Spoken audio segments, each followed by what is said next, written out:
ताज्या घडामोडींनुसार भिगवण येथील अपहरण म्हणून नोंद झालेल्या प्रकरणाला मोठं वळण आलंय। 21 वर्षांच्या तरुणीनं बारामती कोर्टमध्ये जाऊन जबाब देताना सांगितलं की ती आरोपी तरुणासोबत स्वेच्छेनं गेली होती आणि अपहरण झालंच नसल्याचा दावा केलाय।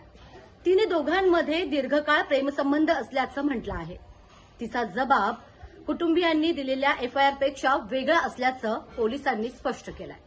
तसेच प्रकरणाचा तपास सुरू असून दोन्ही बाजू तपासल्या जात आहेत। नमस्कार, मी मनीषा जोशी, तुम्ही पाहत आहात युग मीडिया।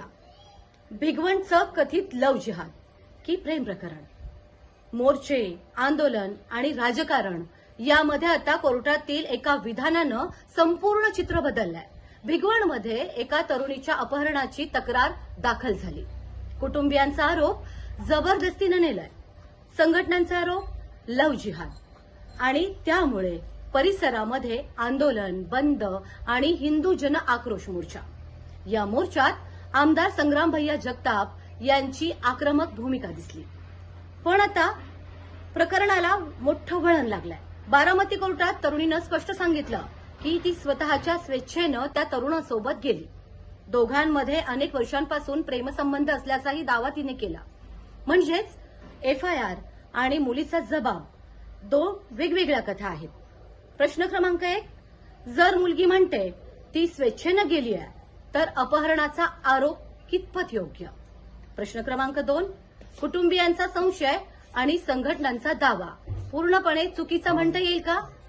प्रश्न क्रमांक 3, अशा प्रकरणात भावनांना महत्त्व द्यायचं की कायद्याच्या प्रक्रियेला महत्त्व द्यायचं?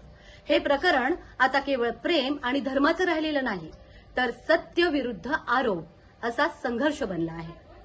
राजकीय आणि सामाजिक परिणाम या प्रकरणावरून आंदोलन झालं, मोर्चे निघाले आणि नेत्यांनी भूमिका घेतली आणि सोशल मीडियावर दोन गट तयार झाले।